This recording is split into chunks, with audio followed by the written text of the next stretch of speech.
Hello and welcome back to the Champagne series. This is BrightIAM. I'm Lucy Black and I'm joined by the absolute powerhouse of a woman, Geraldine Spurway, who is a growth and brand strategist, and she's absolutely fabulous. Thank you for coming on today, darling. Oh, thank you for having me. This is such a joy. It's so lovely to have you here in Brighton, actually, because you've travelled reasonably far. It's been a bit of a train hop.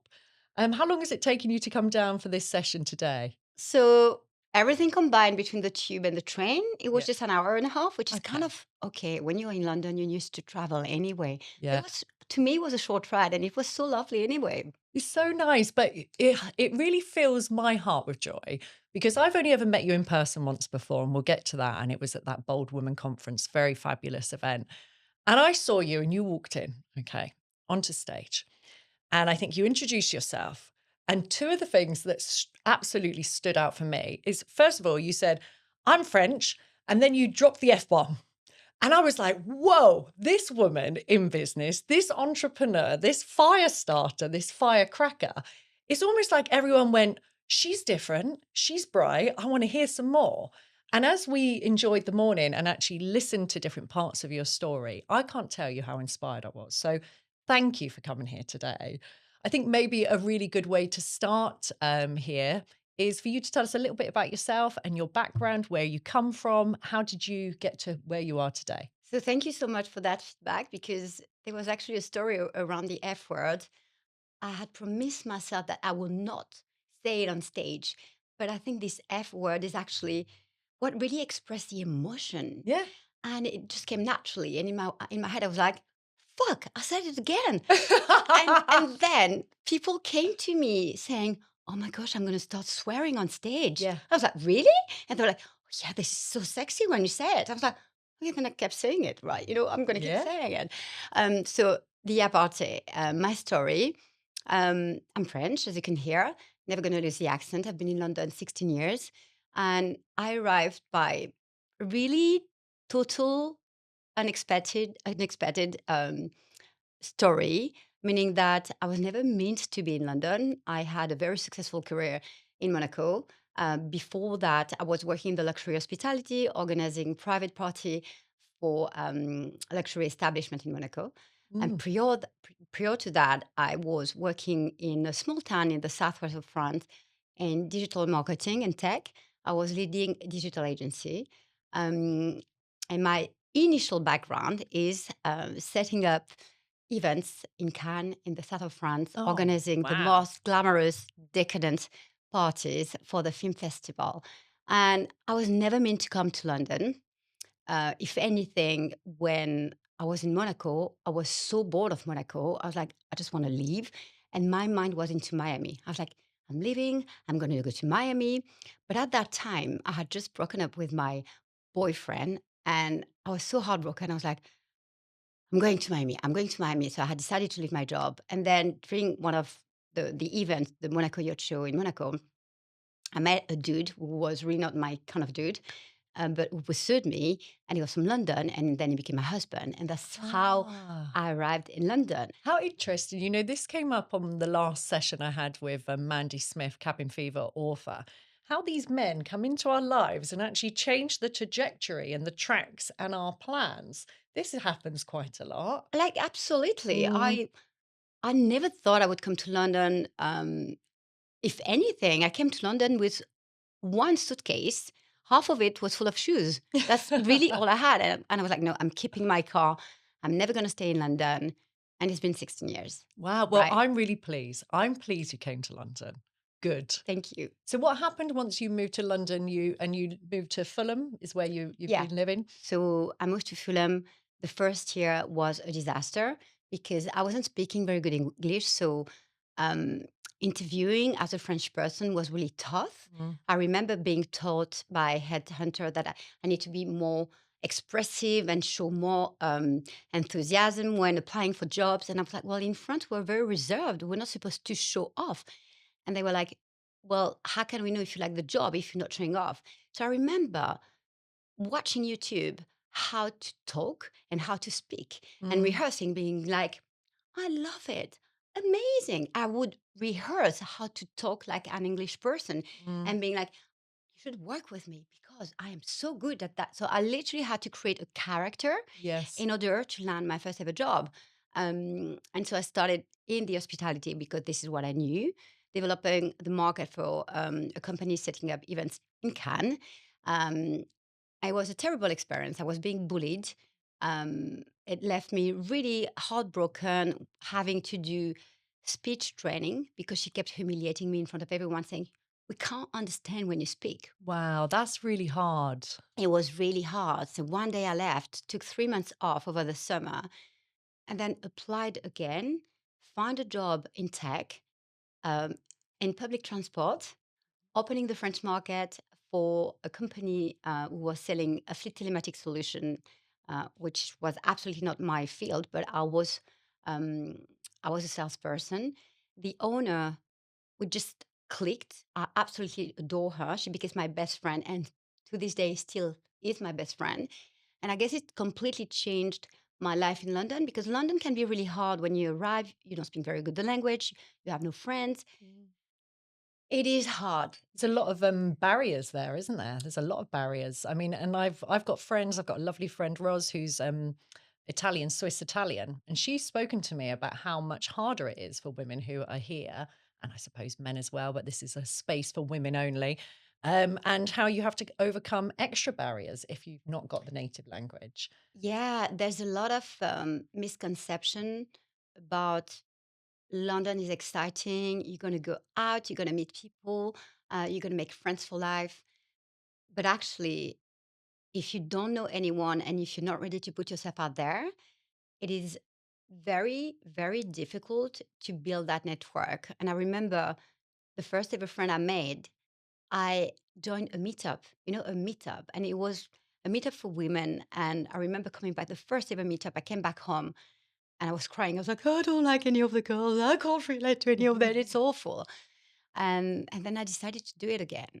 And I did it again. And I met this crazy German girl. And we were in Notting Hill. We didn't like any of the other women. So we escaped the meetup and we ended up partying until the middle of the night at the place which was called the Globe in Notting Hill. And this woman is still one of my best friends. She now lives in India Okay. and she's amazing. So that between her and the boss, who became boss very close to me, I think it gave me the confidence I needed to love London, to grow within London, to feel confident enough to believe that I belonged here and I could build things here, And you can make it a home. Yeah, So absolutely. have you found that throughout your time since being in London that the community, the people you surround yourself with, make you feel at home, make you feel like you can achieve? Yeah, 100%. And it's especially nowadays where everything is happening online and with Mm, the rise of AI, I couldn't emphasize this or could encourage it more to anyone else out there building a business or trying to grow within their career to try to network. yeah. And honestly, I don't like networking. I have an introvert personality and I don't like small talk. And I find it very boring to say who you are, what you do, and what you want to achieve in a 2 minute chat conversation. However, if you do it intentionally in the kind of room that are expensive and also expansive, sorry, and also that are within your field or within Yeah. what you love, I kid you not, that will always be the one person that's going to change your life or change your trajectory, or it can become a collaboration, someone who's going to really change the way you keep moving forward in your business, in your life, because Yep. you will click, you will connect. So that's why I keep doing it. I keep networking, even though it's not my thing, because you never know who you're going to meet up on this journey. And where they're going to take you. And I think that you've hit the nail on the head there, that there's a lot behind the screen now, isn't there? On our phone, on our Yeah, computers, in chat rooms, on Zoom. There is nothing like getting in front of somebody a else hundred and percent. talking and having a real and feeling the energy. So energy, this is a great topic for you. You feel like the best energy in town. Okay. You have from the first time I met you. Tell me about how you feel that works in business and in your life, because there's more to life than just what's going on in words, isn't there? Yeah. So energy, I've always said energy is my strategy. I fell in the magic pot when I was a little girl. My grandmother was a psychic healer. My parents were both Reiki master, and I was attuned to Reiki when I was only 8. Right. So I've always worked with energy. Now, you really have to be very conscious about the energy that you put out there. Taking my example, I can be very full on Mhm. and neurodivergent. Obviously, it could be a little bit off putting for some people, like, oh, she's so high bid. And then on another hand, I can be a little bit reserved, observing, and not really willing to mingle. So, depending on the room where you are finding yourself into, it's very much about reading the room and grounding yourself before. So, let's say you coming to an event which is an hour from London and you have been running and you nearly miss your train and you arrive there and you're sweating and you're just like, this is not the right energy to bring into the room. So I Yes. always recommend that you go into the toilet, you do the tree. So you put your hands up, you channel and you shake to ground yourself and to reconnect and to take some deep breath because the energy that you're going to show when you walk into this room is the first thing people are going to pick up on. Yes. Yeah. Even if they don't believe it to be true, the energy is Yeah. real and it is the first thing. And they say you have like a couple of seconds to make a first Yeah. impression. And energy is the first thing that arrives. Yeah. And this is what I do when I'm on stage. I I used to I remember the first events I was doing. I used to be a little bit like a show woman. Hello, everyone. Yeah. And then looking at this video, I was like, oh, it's a little bit, oh, it's a little bit too much. Does it really show who you are? So now when I walk on stage, I purposely don't speak and I read the room. And why do I do that? Because it forces them to be quiet Yes. And to lean in. and to lean in. Yes. And then once they are ready to receive, I introduce myself. But it took some trial and Mhm. errors to get there, though. And then Yeah. actually, this is not working. This is not how you want to be seen. So you're going to have to work on that. But that's not necessarily my natural makeup. Yeah. So in order for me to walk with this queen energy, I have to ground myself. I have to rethink and I have to be like, I embody that main character. This is me for the next 45 minutes. And I have to do it. Love that. And you know what's so interesting what you've just said there and part of this series is to explore dynamics and different behaviors that women do who have become successful, who continue to make magic in the world. But you've had to look back at videos of yourself on screen and you've said, I don't like it. Not, oh, it's terrible. I must stop. I can't do this anymore. I don't like it. So I'm going to improve it. And I mean, I certainly believe, and I'm sure you're the same, that in this entrepreneurial world, you have to re educate yourself and reinvent yourself time and time over again. And actually, you have to sometimes break it right down and then rebuild from the ground up. Yeah. Yeah. So tell me, how did you get into your brand strategist and growth strategist role? Completely by mistake. I love these Literally, mistakes. I I've been working in branding all my life, running digital agencies, but I was part Right. of the sales team, running the sales team and working with the marketing team. So obviously, in order to hook the client, you had to share a vision for them, and then the marketing team or the strategy team would deliver. Mm. The one of the last role that I had, I was an associate director in a digital agency, and when I left that role, I said, I will never, ever, ever work again in marketing. Mm. Did I There you fail? go. Of course. It was like a bad spell that I was putting out there. So I set my business up 3 months before COVID.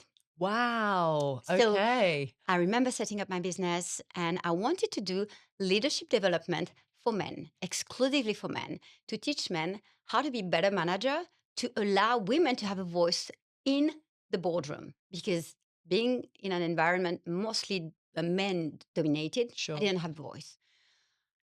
And so, first client that I signed within a month of setting up my business was to run an exclusive retreat in the south of France for 22 CEO for a big Wow. brand that I priced 5K. Really, I mean, like I had no idea. Um, and then I was about to, like, literally sending the contract, and I will always remember sending the contract and the CEO calling me from Paris and telling me, Geraldine, we can't do the retreat. There's these things happening, COVID, Oh, of and I was course. like, fuck, Yeah. what am I going to do? And so I had to reinvent myself. I was like, I don't even know what I'm going to do. So I set up a Facebook group for moms describing the journey of working and setting up a business at the same time as entertaining your child. Mm. And as I was putting this content out there, people started to reach out to me and to tell me, can you help me set up my business online? And I was Mm. like, sure. I was like, I had no idea. So I started hiring freelancer. I was running clandestine photo shoot in my home with my photographer because remember, we couldn't go out. So it was Yes. clandestine photo shoot and helping people set up their brand and their website. That's what I was doing. And I was like, it was really odd. In the morning, I was being a teacher for my daughter and came 12 p.m. My husband would take over and I would literally become the businesswoman. And so it was very, very successful, but I absolutely hated it. That's not what I Ah. wanted to do. So you found something that was, bringing in revenue, but it wasn't touching your purpose. No, Yeah. I said I would never do marketing again. And here I am doing marketing. And And even, doing it for everybody else, setting yeah. everybody else up. Yeah, And I yeah. was just like, I don't want to do this. And then I started working with an American coach and I was like, I don't want to do website. I don't like it. And she was like, what if you only do what you love? What would you do? And I was like, I just want to work on the story. I want to work on their positioning. I want to elevate them. I want to do the photo shoot, the video shoot, and help them elevate their brand. But I don't want to do website. Mm. And she said, so why don't you do that? And I said, no one will ever pay that amount of money just for my brand. And she said, try it. And I tried it. And a woman said, yes, paid in full. And I was like, it was 15K for 6 months, paid in full. And this was without the boring bit, without all the website No, malarkey. just messaging, positioning, identity, recalibration. It's brilliant. It was amazing. So she must have felt seen by you and understood. And that is actually a very rare skill to have. She must have really seen that you saw her vision. And she exploded. I remember initially, that's not totally true. Initially, she signed up for 3K for my group program. That's all she had left in her bank account. And I said to her, look, we're going to work before the group program. I'd like you to bring some cash in your business before that. So we went onto LinkedIn, we scrapped her profile, and within 2 weeks of working together, she landed a 30K corporate contract. So she Amazing. said, right, I really don't care about your group program. I want to join your one-to-one. I said, fine. So we upgraded from 3K to 15K. She joined my one-to-one. And Perfect. then within another 2 months, she brought 50K. And within 9 months of working together, she brought 100K. So which was incredible. Yeah. But that was all without a website. It was all about doing what I said I wanted to do, Mm, what was my zone of genius, and with very little cost, to be honest with you, because just me, myself, and my brain. yeah, good. And how valuable is that? And It that's was brought her in amazing. 100K in that one Yeah, year. yeah. I Amazing. know, I know. And actually, talking on LinkedIn, I follow you on LinkedIn. I know we're connected there. I saw a post this week and it really resonated with me. I think I did comment on your post. And you were talking about how we have these values. Yeah. And I mean, I know you have so much value there. And you're often being asked for things from people. And actually, you've probably had this season in your life where you've given connections, advice, time, energy, direction, it all away. And that really does resonate with me. And I mean, we can move on and talk more about me another time. But tell me how you've come to this point now where actually you kind of need to guard this important part of yourself that should be being charged for, really. So it happens 2 years ago, really, the shift, but the Mm, implementation is only happening now. Can you right. imagine 6 years running a business? I am a giver and I really love expanding people and making people successful. And so I kept giving away my time. Mm. And because I channel and, I'm psychic and I channel on the spot and I can't help it. When it's coming, I have to share it. But I didn't get much in return. And when I said much, it means nothing. Okay. And so it left me feeling very disheartened, very used. And why am I doing this? Why do I keep putting myself in this position where people book a call, get so much value, and then nothing is happening? Why do I do this to myself? And I understood it was because I was still playing the good girl. The good girl who wants to be loved, who needs approval, and who thinks that she needs to give in order to receive. When Yes. actually, being successful in business means to be a bad bitch. And I really weigh my word when I say this. You know, the good girl energy, the match happy ladder girl, Yeah. she's going to get a lot of likes. She's going to get a lot of follow, but she's not going to climb the ladder. She's not going to be the one making the millions. Yeah. The bad bitch who is inaccessible, who opened the door to people who deserve her time and energy, is the one who's actually making the millions. Yeah. So one of my clients was a millionaire, like a millionaire. And he told me, I want you to take me to the billion. And as a joke, I said to him, okay, if I take you to the billion, I want to cut off the deal. But I never put it in writing. Mm. I got him to the billion. And I started being very resentful. Like I was like, oh my gosh, I should have done it. But anyway, in return for that, I said, look, I'd love to really sit with you and that you can spend the time working with me or what you think is my USP. What you think is special about me. Mm. So like a mentorship. Yeah. Hmm. And so it's been incredible. He told me the first thing is you can talk to anyone in the room. You can talk to anyone. I've seen you everywhere Yeah. in every network. I was like, yeah, good feedback. And the second thing is, he said, and you think like a man. I said, well, I don't know if this is good. He said, yeah, because you literally understand men so well. And guess who is running the show? Most of the time, it's men. Yeah. So when he shared this with me, I was like, but I'm not sure how to really work with this. This is great feedback, but how do I work with this? Mm. And he didn't give me the clue. He just said, you really have to monetize your time and make yourself less accessible. Yeah, because people don't value you if you're everywhere all the time. And Absolutely. the more you do, and I've had this in a business arrangement in the last 6 years, the more you do, and you run around and you do it and you make it great and you do it and you pick up everyone else's pieces, the more they expect you to do. Yeah. So then when you do pull back, then you're not the good girl, you're the baddie. Yeah. Anyway, so you might as well start as that badass. Yeah. Yes, Geraldine, I love it. So this is what I did. And I've never said no more than in the last 2 years. Good. People contacting me for collab, contacting me for this, for that. And I'm looking and I'm like, I don't like your brand. I don't like what you're doing. Why Yeah. do I want to do this? However, I've mentored very young people, as you know, Yep. for free because I believe that at this stage in our lives, we're here to pass the light and to help Yes. the new generation, and particularly for me, women, Yes. lead better. So I do this with all my heart because I want to be the person that I wish I had found when I was starting in my journey. Yes. But all the other brand picker, can I have a coffee with you? Can we like? So I'm literally saying, I'm sorry, but my time right now is focused on my client, my prospective client, and my Yes. family. That's Yeah. it. And if you don't intend to work with me in some capacity, I'm really sorry, but I don't have time for coffee chat. But it took me all that long to identify that time is money, and it's the most valuable currency that you never get back. Yeah, you're never going to get that time back. No. And the energy, we have I forget what it's called, some kind of bias. You can only make a certain amount of decisions in a day. Yeah. So whether that's how you're going to wear your hair, what clothes you're putting on, what time train you're going to get on, what move you're going to make in business, strategy, life, there's a certain amount of decisions and thinking capacity. So if you're giving out to everyone else, you're actually saying yes to them and no to yourself. Yeah. And part of this series, in an area we're exploring, is can we as women have it all? Now, you look to me like a woman who's got it all. I've heard the husband word, I've heard daughter, fabulous, love a daughter, business owner, you're gorgeous, you're glamorous, you're in demand. Have there been times in your life where you felt you've struggled to hold it all together, to have it all? Absolutely.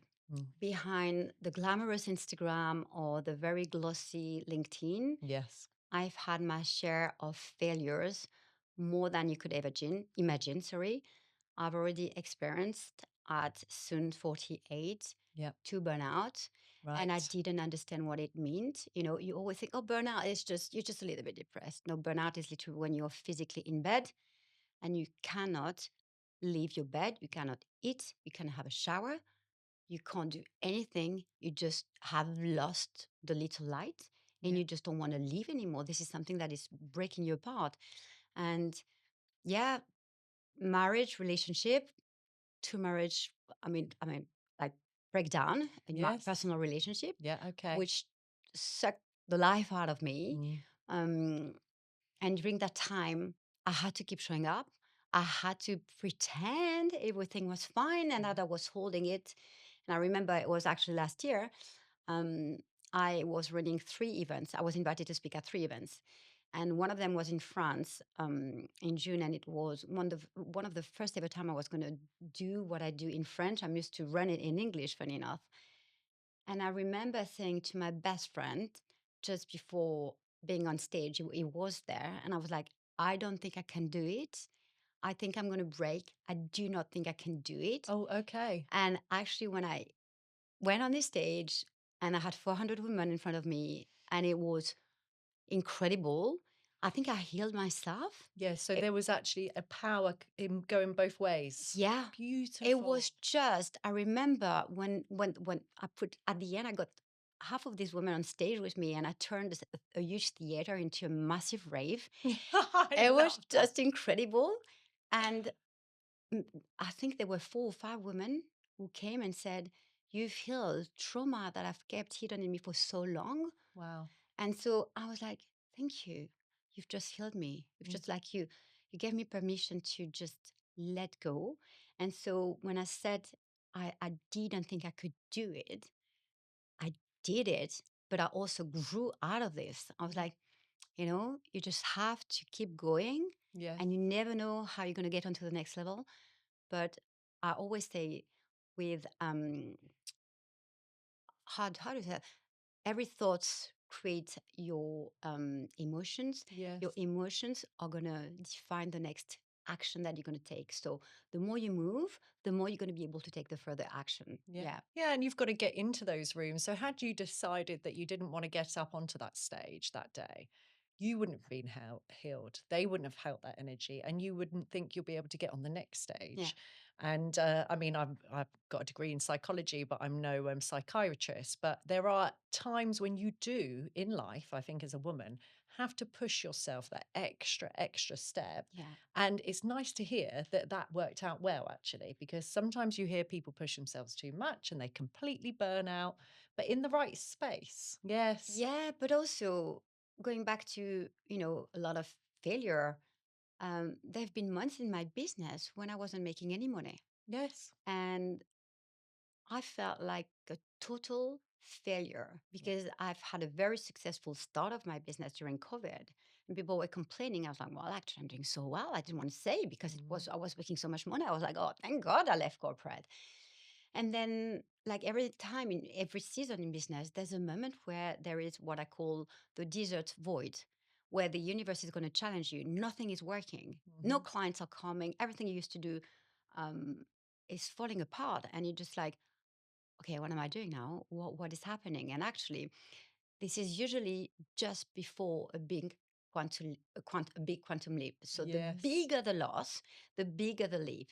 But you have to be very resilient and very patient to believe and trust that something is going to happen. So what do? Do you stop or do you keep going? Well, Yeah. you can do both. You have to pause to allow yourself to ease your nervous system so you're not in fight or flight mode Yes. to really manage your energy and your frequency. But it doesn't mean that you burn a candle, you meditate, and you write letter to the universe every day and you wait for the universe to deliver. You have to plant the seeds and you Mhm. have to keep watering the bloody flower, even though the flower is not growing. And Yes. this is really, really hard to do because it's just like, oh, until when? Until when? And suddenly the flower is starting and you're just like, oh, this is going back. And then another flower and then another flower. And so, to all the people who will be watching this and wondering, oh, it's great to be an entrepreneur. It's great to live your 9 to 5. Don't fall into the trap because it's bloody hard work. Mhm. You have to have cash flow on the side in order to last the cadence. You have to be ready to this time, the desert period where nothing is happening and you can't predict them. It No, just happen I know, and and I you, agree. yeah. And you're just like, what do I do? Am I giving up? Did I do that for nothing? And people on the outside, Geraldine, have you had this? So I've got I don't come from an entrepreneur background. My family have never done it, so I'm the first. But I have my family members and friends, and they say, "Oh, how's it going?" I say, "Well, it's a bit tough. Haven't like you say, bit of a gap in the money, Yeah. bit of a gap in direction. Oh, well, just get a job." Yeah. it's so hard, isn't it? Because if they're telling you to get a job, you can kind of almost think, oh, well, maybe I should sensibly go and get a job. But you know about those seeds that have been planted, and you know you're still watering them, like you say, daily. And we know in business that not all of them will bloom. Some of them will never grow. Yeah. But if you've got them and you're caring for those ones and you're keeping your mind open, the opportunities are there, then something can grow and it will be. But Yeah. it's a bit of a risk, isn't it? It's a risky life. It's not all sunshine, is it? I know, I know. People from the outside. How interesting. And what about your daughter then? Is she somebody who would like to go into business for herself? Has she been inspired by you, her mum? Oh, she's a total baddie. She's only 11 and she's Okay. already launched 3 businesses. Has she? And I'm I love like, that. literally, I'm not kidding. So she's always known she wanted to be an interior designer, but Right. with engineering thing because she likes to build things. And last year we were in Cambersan on the beach. And so it was a little bit, gloomy weather. And so just before going on the beach, we had a little friends at home for a few days with her. And they came to me. They had, a tray and they had set up so many things like purse, bracelet that they had done. They had cut some tag with the pricing on it. And they were Lovely. like, we're going to sell them on the beach. I was like, okay, let's go. So I took them um, on the beach and it was quite sad because no one has cash anymore. No, that's So right. they would go to people, which was pure sales, go to people, offer to, to sell the bracelet and everything. And people were like, oh, we don't have any cash. We don't have any cash. So they came back being very sad. No one is buying. No one is buying. And I said to them, you have to keep going. You have to keep going. So they kept going. They made maybe 2 sales.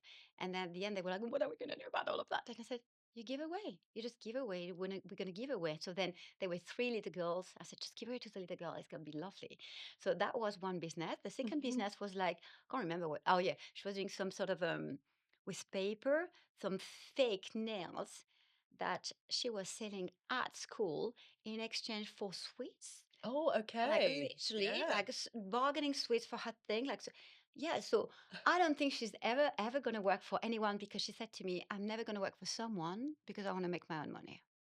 How Yeah, yeah, interesting. and I'm like, "Oh, hopefully hopefully, your job is still gonna exist with AI, because you don't know where it's going." But There yeah, is a problem with yeah, this, isn't yeah, there? And yeah, actually, I read on, I think I was on Instagram this morning, it might be LinkedIn, that Microsoft has sacked or asked for people to take an early retirement, 6,000 people. oh, it's so Yeah. sad, it's so sad. And all of those roles, these are like 200 grand a year roles, are being done now by AI. Yeah, And Microsoft, who, I mean, they've got Copilot, they've got all that. If they are sacking their yeah, workers who helped to create the AI, there it is a real concern for our young people. yeah, Yeah. yeah, I'd say to me go back into the jobs that nobody wants. The jobs like hairdresser, butcher, plumber. They're Yes. the job that electrician that are never going to be replaced by AI. So get yourself in a space where you can actually develop some soft skills, but also practical skills. Because right now, I really have no idea what's going to happen. But also, I feel there's going to be a shift. Like if it keeps going up, like we said in marketing, even myself, I used to usually have a web designer to do my website, Sure. charging me 2.5K. Yeah. And when I launched my retreat lately, I was like, I don't want to pay 2.5K for a website promoting my retreat. So I went on to Claude. Yeah. Took me 3 days of pulling my hair in every direction, but I published my own website. Yeah. And I was, first of all, super proud of myself. And then I was like, this is very scary. This is very scary because I'm really not techie. Like, I'm really not someone who likes to do that. Okay. But I did it. And I was like, so many jobs disappearing. So I don't know. There's a way where we're going to have to figure out how to embrace the change in a way that is beneficial for us. But I'd say to me, it's about adopting AI in order to improve the efficiency of your operation. But what I would really value is I had a conversation with a dude in the US, and he has an AI company. And what I really like about this business model is that it actually uses AI to create jobs. So if everyone could do that, how Yes. wonderful would that be? Yeah. Yeah. It's an interesting one. And I think personal brand as well. And obviously in the world of work that you're in, Geraldine, no one can replace Yeah, this. That like this. and you show up on screens, on stages, on socials as authentically yourself, Yeah. which is so powerful. Thank And you. you're embracing that lovely French accent and you're saying the fucking fuck word now and then. And I love it. It's liberating to say it here with you. But AI can't do that. It can't be authentic and a person. So if there's somebody who's maybe starting up in business right now and they're listening to this discussion, would you recommend putting your authentic self across as your personal brand? Is that a piece of advice you would give? Yes and no, Okay. because I see so many people believing that they have to be their most authentic self in order to create a brand. It's called personal brand for a reason, Mhm. but there's an edge to it. You're not supposed to wash your dirty laundry in public, Yeah. and you're not supposed to show everything in order to grow your audience. So, if you want to be an influencer, you can show everything and anything, but most influencer, unless if represented by agent or PR company, are broke. Yes. So this is not a business model I would recommend today. Do Mm. not become an influencer unless you have a very good marketing strategy in order to do very thoughtful partnership with big brands, because brands and company, I was reading this morning that a VC company had an influencer in order to grow their social media presence. So they have a space, but you have to be very targeting in the way you want to do this. Mm. Then on the other end, building your personal brand in order to grow your business has to be done in a very specific, meaningful way. People buy from people they can relate to. So you have to really understand your audience, what we call your ICP, your Mhm. ideal customer persona. Because if you let's say for example, when I started my personal brand on LinkedIn, I had no idea I was building a personal brand. I just wanted to show up. And I was like, okay, I'm going to put content out there. But I wanted people to understand because we didn't have AI 3 years ago. So sometimes I would make spelling mistakes. Sure. So I wanted people to be kind to me for my mistakes. And I couldn't say at every post, I am French. Please apologize. I do Yeah. apologize. My mistakes is because I'm French. So my way to show that I was French was to put a croissant emoji at every post and to put every Sunday a picture of me eating a croissant. Literally Okay. every Sunday. And this is how the croissant story started, which actually blew up on LinkedIn because all the people who've been following me from the beginning of the journey, everywhere they travel, they send me a picture of them with a croissant. Oh, It's so super cute. So over time, it left a little bit, but it was very much part of my strategy. I've never said, "Oh, I'm going to use croissant as part of my strategy." I just wanted to reinforce the fact that I was French. Yes. I could make mistake when I speak. Be kind to me because this is actually not my natural language. Yeah. But then I started building up, the marketing side. But I wanted people to understand that I'm not your normal strategist. I am psychic. I'm a healer. I'm obsessed with neuroscience, and I wanted that part of my business to really show up. So I would drip feed vision or picture or video of me doing my wellness event, one of the Mm. ones you met me at. Not and I wanted them to understand I am not just a yoga teacher. I just Yes. do that as well. Mm. So when you build your personal brand, you have to be very clear about who you want to work with.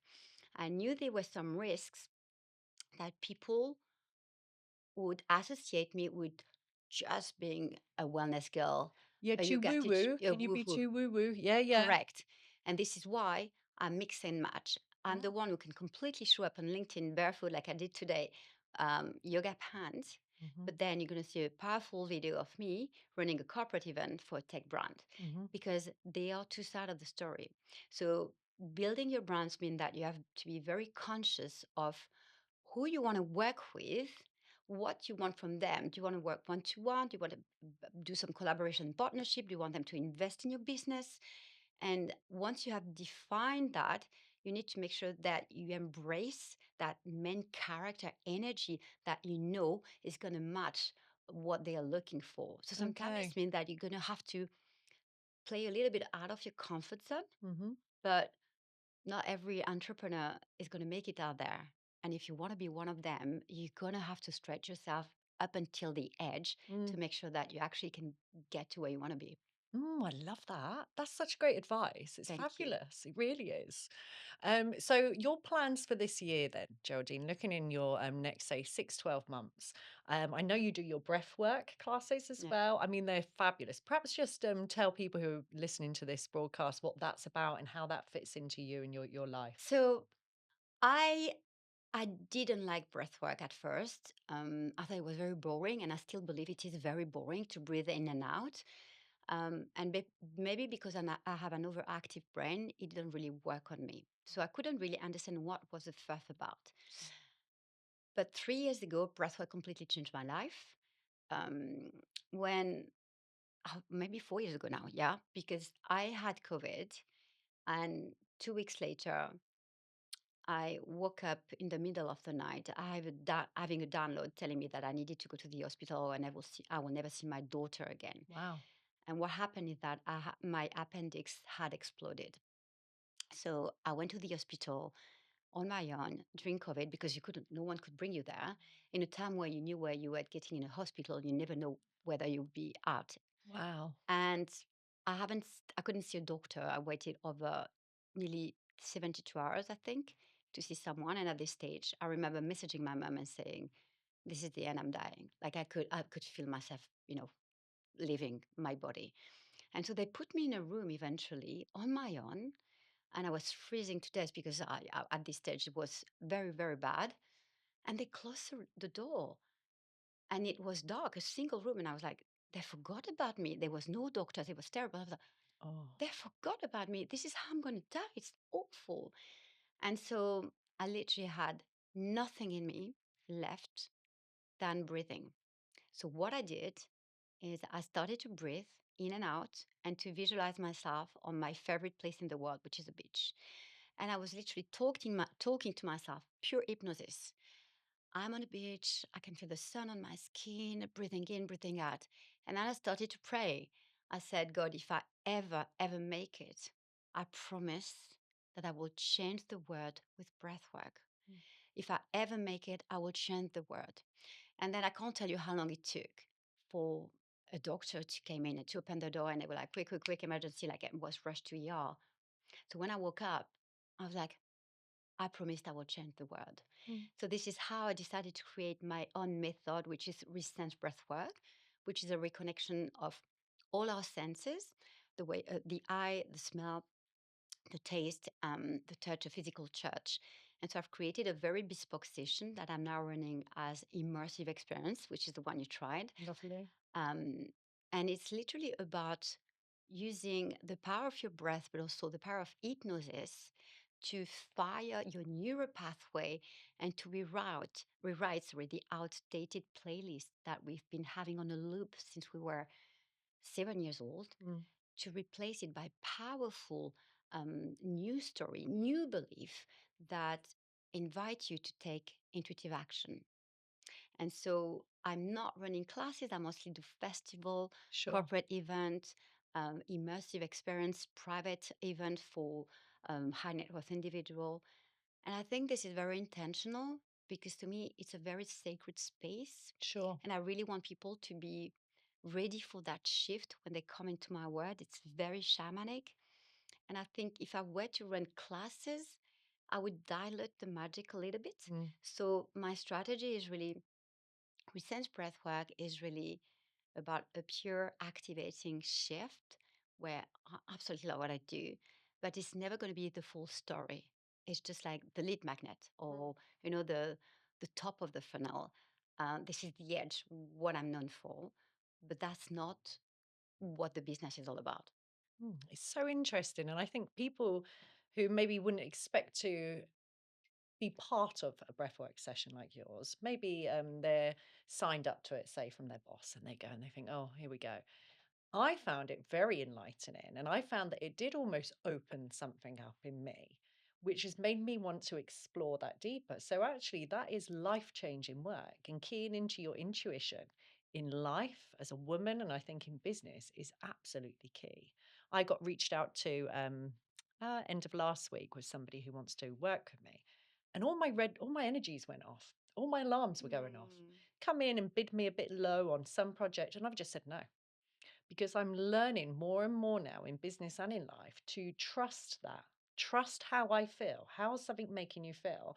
And I think in breath work, it kind of opens up and expands the space for that to be possible. Yeah. So, over the next 12 months, then, Geraldine, where's your business going and what are you looking to do? Who are you looking to attract? What kind of clients would you like to work with? What are your plans?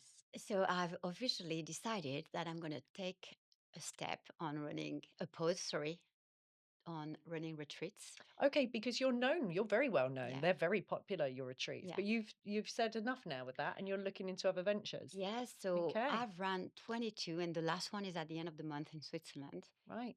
And I have realized I have outgrown that identity. I'm no longer the retreat woman. Mm, I can do it eyes closed.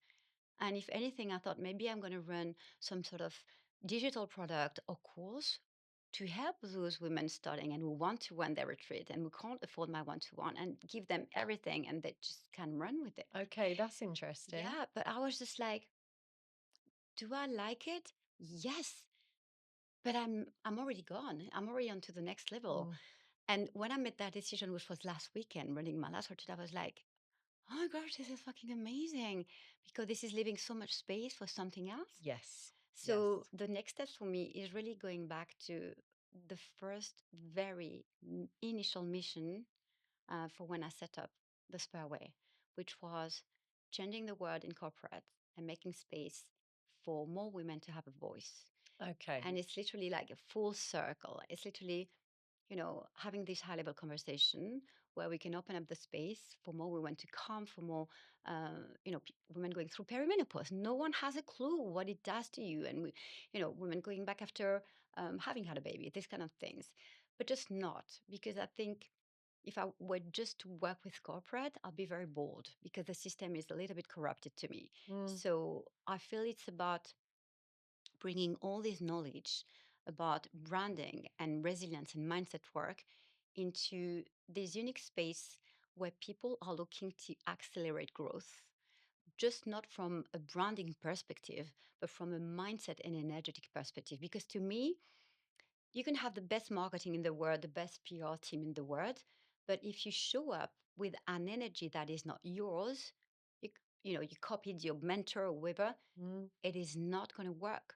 So you have to really understand what is your unfair advantage, what is your unique skill that you want to bring into this world to really bring people into your community, into your space, into your program, into whatever you're creating. mm. So that's why, to me, the next step will be really making sure that I identify the best way to promote my work, but being very clear, and it's not niching because I don't believe in niching, but being very clear on the fact that it encompasses everything around branding and energy work. And this is how I help my people grow and scale. Oh, it's brilliant. And I really love what you're saying there with women. And I think that we're a particular niche, if you like, because we do have all of these hold ups, roadblocks, stumbling blocks that men don't. I mean, I had years out of the workplace. So for me to come back in, to get back into a paid work environment, then to build and to grow, there's this big gap. People see it. They can see it on your CV. They ask you about it, and you've also got that time to make up. Like everything I do Mm, really fast.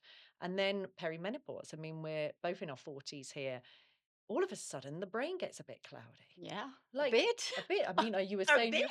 you had to pop home to make sure you didn't leave your curlers Yeah. on today. Yeah. But these things slow us down. Now, if a big organization who values their staff can see the benefits of having wonderful women working for them, because let's face it, we're the best.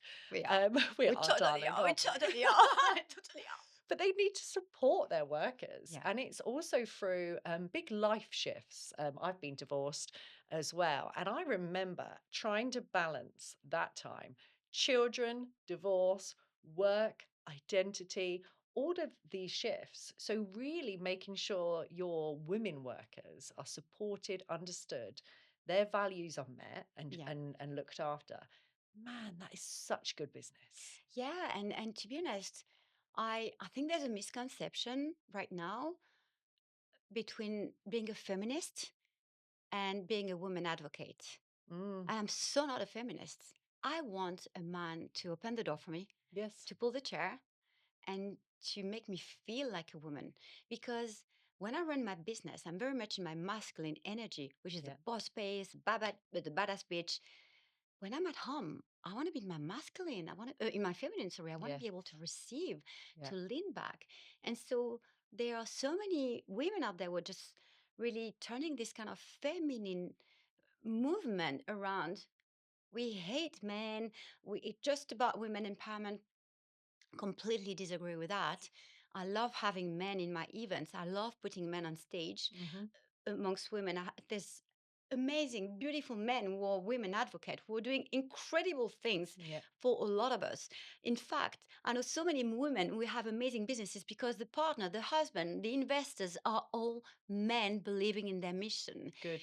And so I feel what an amazing thing it is to actually change the mentality around the narrative and giving men space to be themselves without being intimidated by all these women who are taking too much of a space, being too much in their masculine and making, a little bit of a balance, in every relationship.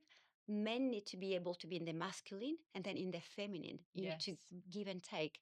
So I think if we were allowed as business owners to tap into both energies as opposed to just always being on, Mm. how beautiful would that be?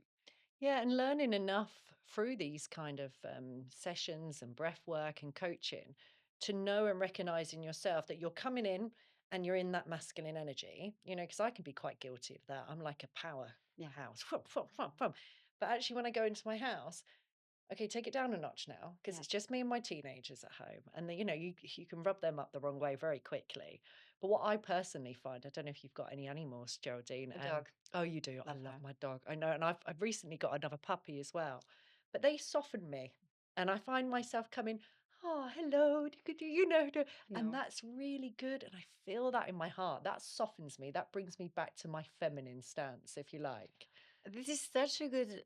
This is something you should write about it. You should actually write on LinkedIn about it because there's a Okay, massive things on LinkedIn at the moment where everyone is popping video and stories with dogs. And I'm right. obsessed with dogs. I love dogs and I have one myself. And this is true because with her, I speak with that weird voice. Oh, Oh the my God, voice. this I is know. ridiculous. And then I'm like, why? I caught myself the other day being like, why am I so cute with her? Mhm. And why am I so hard on my Yes. daughter? And I was like, I give so much kisses, so many kisses to the dog. Yeah. Like, they're just amazing energy. And then Yeah. you're just like, the teenager, they also need it, but you just give less. And Yes. so I purposely, lately, it's been a month or so, reconnecting with cuddle and kisses with my daughter, and Sure. she's actually loving it because I Is was like, oh my she? gosh, I give everything to the bloody dog Uh-huh. and nothing to the child. No. It's all about doing your homework, do this and do Yeah. that. And it's quite difficult for them as well to always be in the how do you say, in the performing role as a child.